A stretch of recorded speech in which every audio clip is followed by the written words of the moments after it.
Hi, eat clean and get ഫിറ്റിൻ്റെ ഇന്നത്തെ വ്ലോഗിലോട്ട് സ്വാഗതം. ഇന്ന് നമ്മൾ ഷെയർ ചെയ്യാൻ പോകുന്നത് ഒരു പനീർ ദോശ റെസിപ്പിയാണ്. നിങ്ങളിപ്പോൾ ഒരു വെയിറ്റ് ലോസ് ഡയറ്റൊക്കെ ഫോളോ ചെയ്യുന്ന ഒരാളാണെന്നുണ്ടെങ്കിൽ നിങ്ങൾക്ക് ബ്രേക്ക്ഫാസ്റ്റ് ആയിട്ടോ ഡിന്നറായിട്ടോ ലഞ്ചായിട്ടോ ഇൻക്ലൂഡ് ചെയ്യാൻ പറ്റുന്ന ഒരു റെസിപ്പി.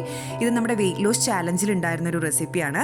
ഇതിൽ ഏകദേശം 364 കാലറീസ് ആണുള്ളത്. ഇതിൻ്റെ ന്യൂട്രീഷൻ ഫാക്ട്സ് ആണ് ഇവിടെ കൊടുത്തിരിക്കുന്നത്.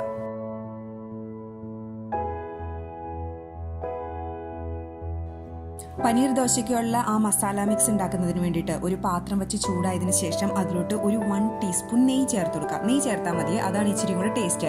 നെയ്യ് ഒന്ന് ചൂടായി കഴിയുമ്പോഴത്തേക്ക് നമ്മൾ ഇതിലോട്ട് ചേർത്ത് കൊടുക്കാൻ പോകുന്നത് ഒരു ചെറിയ തക്കാളി, ഒരു ചെറിയ കഷ്ണം സവാള, പിന്നെ ഒരു ചെറിയ വെളുത്തുള്ളി അല്ലി. ഇതെല്ലാം നല്ല പൊടിയായിട്ട് അരിഞ്ഞേക്കുന്നതാണ്. നിങ്ങൾക്ക് കറിവേപ്പില, പച്ചമുളക് അതൊക്കെ ചേർക്കാം കേട്ടോ.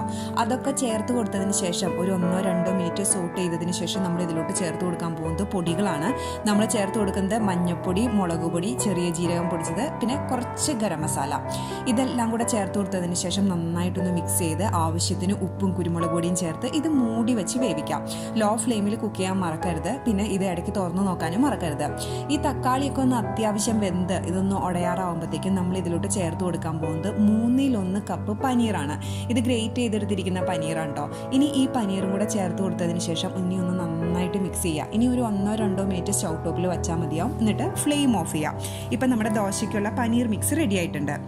ഇനി നമ്മുടെ ദോശ ഉണ്ടാക്കുന്നതിന് വേണ്ടിയിട്ട് ഇത് 3-1 കപ്പ് ഗോതമ്പ് പൊടി, 3 ടേബിൾ സ്പൂൺ കട്ട തൈരും ആവശ്യത്തിന് ഉപ്പും വെള്ളം കൂടെ ചേർത്ത് നമ്മുടെ മിക്സിയുടെ ചെറിയ ജാറിൽ നല്ല പേസ്റ്റ് പോലെ ഒരു ദോശയുടെ മാവ് പരുവത്തിൽ നമ്മൾ ഇത് ബ്ലെൻഡ് ചെയ്തെടുത്തേക്കുന്നതാണ്. ഇതൊരു 5-10 മിനിറ്റ് റെസ്റ്റ് ചെയ്യാൻ വെച്ചതിന് ശേഷം ഇതിൻ്റെ കൂടെ ഒരു നുള്ള് ബേക്കിംഗ് സോഡ ചേർത്ത് കൊടുക്കുക. ഓപ്ഷണലാണ് കേട്ടോ, ഇനി ചേർത്ത് കൊടുത്തില്ലെങ്കിലും കുഴപ്പമൊന്നുമില്ല. ഇനി അതും കൂടെ ചേർത്ത് കൊടുത്തതിന് ശേഷം ഇത് നന്നായിട്ട് മിക്സ് ചെയ്യുക. ഇനി നമ്മൾ സാധാരണ ഒരു ദോശ ഉണ്ടാക്കുന്നത് പോലെ ഒരു തവ വെച്ച് ചൂടായതിന് ശേഷം ഇതിൽ നിന്ന് കുറച്ച് മാവ് ചേർത്ത് കൊടുത്ത് ദോശപ്പരുവത്തിൽ നന്നായിട്ട് എടുക്കുക. ഇനി ഇതിൻ്റെ ഒരു സൈഡ് വെന്ത് കഴിയുമ്പോഴത്തേക്കും ഇതിൻ്റെ മുകളിലോട്ട് നമ്മൾ ഉണ്ടാക്കി വെച്ചിരിക്കുന്ന ആ പനീറിൻ്റെ മിക്സ് കുറച്ച് ചേർത്ത് കൊടുക്കുക. എന്നിട്ട് ദേ ഈ വീഡിയോയിൽ കാണുന്നത് പോലെ തന്നെ റോൾ ചെയ്തെടുക്കുക.